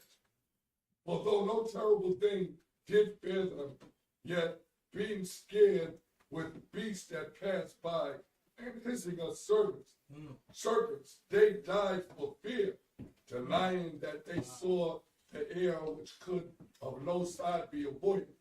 The wickedness condemned by their own witness is very tumultuous, and being pressed with conscience always forecasts its grievous things. For fear is nothing else but a betraying of the succors which reason offered, and the expectation from within being less, counted the ignorance more than the cause which bringeth the torment. But they sleeping the same sleep that night, which was indeed intolerable, and which came upon them out of the bottom of inevitable hell, were partly vexed with monstrous apparitions. Right. With monstrous operations, man. All right. Go ahead. And partly fainted, their hearts failing them, for a sudden fear and not looked for came upon them. So then whosoever there fell down was straitly kept, shut up in a prison without iron bars. For whether he were husbandman or shepherd, or a laborer in the field, he was overtaken and endured that necessarily, which could not be avoided. For they were all bound with one chain of darkness, whether it were a whistling wind or a melodious noise of birds among the spreading branches of a pleasing fall, or of water running violently, or a terrible sound of stones cast down, or a running that could not be seen of skipping beasts. Right, so the Most High was tormenting them with all sorts of different noise and noises from unstrange noise that they have never heard before. The Most High was just terrifying them in every which way he could, man. And they were still hardening their hearts, man. All right, go ahead. Or a roaring voice of most savage wild beasts Right, you heard the noise of wild beasts and you can't see it? in the dark, All right, go ahead. rebounding echoes from the hollow mountains. Right, so everything was echoing from the mountains, echoing, you could hear it. You're in a jungle and you hear a bird, and then you see that thing running through. You're like, what the hell is that? They say, well, you say in the jungle in the nighttime, it's not quiet, man. I think it's noisy, man. It's a scary feeling, man. All right, go ahead. These things made them to swoon for fear. See, swoon for fear. Go ahead. For the whole world shined with clear light, and none were hindered in their labor. Over them only was spread an heavy night, an image of that darkness which should afterwards receive them. But yet were they unto themselves more grievous than the darkness. That's it. That's it. All right. Okay. So it's 2 o'clock. So with that, Okay, you got time for another one? for another Class, go ahead. another class. Nah, I'll tell you for next time. All right. But before I close out, is there any questions in what we just went over today? Yes. When the verse said terrible aberration, it means ghosts? Yes. Ghosts, demons, Spirits. spirits. All right. Because when you go to the book of Psalms, let me find it real quick. In Psalms, the Most High said he sent demons.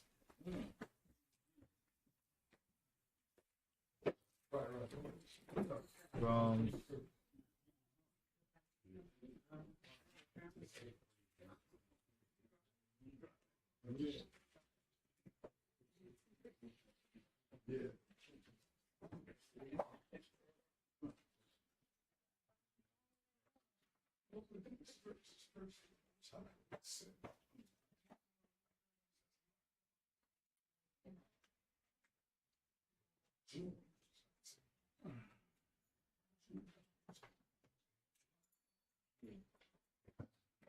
give me 1 second. I think it's Psalm 78.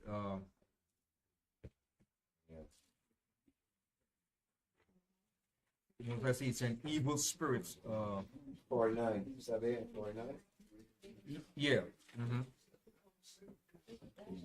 Psalm 78:49.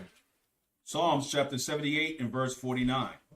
He cast upon them fierceness of his anger, wrath and indignation, and trouble, by sending evil angels among them. So the Most High said he sent evil angels among them. Those are those operations. All right. But you know what?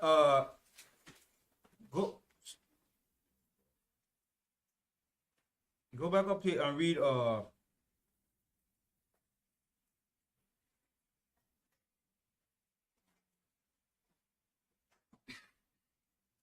read the 42nd verse. Verse 42.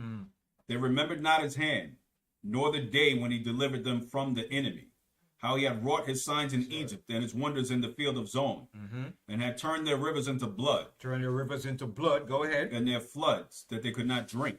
He sent diverse sorts of flies among them, which devoured them, and frogs which destroyed them. He gave also their increase unto caterpillar, and their labor unto the locust. See? So the Most High was destroying them on all levels, man. Go ahead. He destroyed their vines with hail, and their sycamore trees with frost. He gave up their cattle also to the hail, and their flocks to hot thunderbolts. He cast upon them fierceness of his anger, wrath, and indignation, and trouble, by sending evil angels among them. Go ahead. He made his way to anger. He spared not their soul from death, but gave their life over to pestilence, and smote all the firstborn in Egypt, the chief of their strength in the tabernacles of Ham. So let you know, in Egypt, that's the name of Egypt, the land of Ham.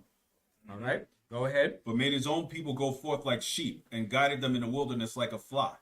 And he led them on safely, so that they feared not, but the sea overwhelmed their enemies. And he brought them to the border of his sanctuary, even to his mountain, which his right hand had purchased. He cast out the heathen also before them, and divided them in their inheritance by line, Which is the land of Canaan, the Canaanites. Go ahead. and made the tribes of Israel to dwell in their tents. Yet they tempted and provoked the Most High power, and kept not his testimonies, but turned back and dealt unfaithfully like their fathers. They were turned aside like a deceitful bow. That's us, Israel. After all the Most High did for us, man, that's what we did. Go ahead. For they provoked him to anger with their high places, and moved him to jealousy with their graven images. When the Most High heard this, he was wroth, and greatly abhorred Israel, so that he forsook the tabernacle of Shiloh, the tent which he had placed among men, and delivered his strength into captivity. See? And Most High always deliver us to captivity when we messed up. That was our punishment. Go ahead. And his glory into the enemy's hand. He gave his people over also unto the sword, and was wroth with his inheritance. The fire consumed their young men, and their maidens were not given to marriage. Their priests fell by the sword, and their widows made no lamentation. Then the Most High awakened as one out of sleep, and like a mighty man that shouteth by reason of wine. And he smote his enemies in the hinder parts, and he put them to a perpetual reproach. Moreover, he refused the tabernacle of Joseph, and chose not the tribe of Ephraim, but chose the tribe of Judah, the mount of Zion which he loved. Right, and that's who the Most High chose, but chose the tribe of Judah, the mount of Zion which he loved, to be his representation. All right, go ahead. And he built his sanctuary like high palaces, like the earth which he hath established forever. He chose David also his servant, and took from him the sheepfolds. And from following the ewes with great young, he brought him to feed Jacob his people, and Israel his inheritance. So he fed them according to the integrity of his heart, and guided them by skillfulness of his hands. Right, the skillfulness of his hand. So we see what the Most High did for us all throughout our history, and what he did to our enemies. All right, so we have to be thankful and reflect back on our history and see what the Most High have done for us, and what caused us to be in this condition as a people, and what's the end result of what the Most High is going to do for us and against our enemies. So with that, anybody have any questions before I close out? Yes. Yeah, so it would be logical to, like in Egypt, Most High gave us Goshen, correct? Mm-hmm. Now, on this side of the equation, he will have to make another Goshen on this side, correct? Similar, more or less, yeah. Yes. A temporary place of refuge and protection. Yeah. Because Jacob's trouble is coming next. Oh, yeah. It's coming next. Our people, they experienced it. Jacob's trouble came into two parts.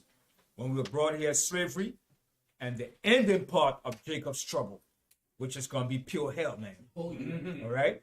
Our people ain't crying out yet. They ain't crying yet. Okay? But when all hell break loose, when no food shortage, high price of getting food, gas, and it's coming. When that hit, then you know Jacob's trouble is in. Our people ain't crying and complaining. They're living good. They're enjoying the luxury of Egypt. You don't hear them crying out. Wait till they can't get no food in the supermarket. And they start robbing and trying to get food. Then you know Jacob's trouble is going to hit in. Because you know our people love to eat. And when you go to a regular supermarket and you can't get food, you know something is up. Then you know it's going to be a problem. Okay? So we're approaching Jacob's trouble yet. Because right now, the system ain't start killing us yet. They ain't beheaded us yet. You understand? The Most High said they're going to start to afflict us, man. Some of us is going to be martyred for Yahushua. We're going to lose our heads. That hasn't happened yet. That's right. You understand? And on top of that, with the Ukraine situation, look how they did the Hamites over there. Yeah. Right? You understand? They turned out. Yeah. So the Most High said they're going to start to afflict us. Most High said they're going to start going after those that do what? Keep the commandments of Yahushua. All right? Let me get it real quick. I'm going to show you. When this start to happen, you know Jacob's trouble. Let's go to the Apocrypha. I'm going to show you. In 2nd Ezra. When this starts to happen, you know you're in Jacob's trouble. All right, go to Second Ezra. The 15th chapter, and actually the 16th chapter. The 16th chapter, and start from the 70th verse. This is going to be the time of the tribulation of Jacob's trouble. That's right. Second Ezra chapter 16 and verse 70. For there shall be in every place and in the next cities a great insurrection upon those that fear the Most High. So you see that? A great insurrection upon those that fear the Most High. What does that mean? They come against those that fear the Most High, keeping the commandments. Because they're going to see, wait a minute now. Damn, they are the Israelites. It's their God that's doing these things. So they're going to start to what? Attack and persecute us now. They're going to say, you the problem. All right? They're going to put their focus and attention against us. Read that verse again. Verse 70. For there shall be in every place and in the next cities a great insurrection upon those that fear the Most High. That's Jacob's trouble. Go ahead. They shall be like madmen, sparing none, but spoiling and destroying those that fear the Most High. See? So why are you going to spoil those that fear the Most High? Because it's that time. If anything, you're supposed to do it against those that don't fear the Most High. But it's going to be done to those that fear the Most High, because that's the time of Jacob's trouble. All right? Go ahead. For they shall waste and take away their goods and cast them out of their houses. Then shall they be known who are my chosen. See? Then you shall be known who are my chosen. Go ahead. And they shall be tried as the gold in the fire. And that's how you're going to be tried in that time. You're going to be tried then as that gold in that fire. So that's when Jacob's trouble is hitting. We haven't seen that yet. But when it comes, you know it's Jacob's trouble. All right? Go ahead. Hear, O my beloved, saith the Most High. Behold, the days of trouble are at hand. See, the days of trouble are at hand. Go ahead. But I will deliver you from the same. But we're going to be delivered from it. Not all of us is going to go through, but some of us. But the Most High is going to deliver us out of it. Okay, go ahead. Be ye not afraid, Don't neither be doubt. afraid. Don't be afraid or doubt. Go ahead. For the Most High is your guide, For the Most High is our guide. Go ahead. and the guide of them who keep my commandments and precepts, saith the Most High power. Let not your sins weigh you down, and let not your iniquities lift themselves up. Okay, so you see that? So when this happened, that's Jacob's trouble. Okay? Then Yahushua tells you in Matthew, let's go to that real quick. I'm going to close up Matthew 24.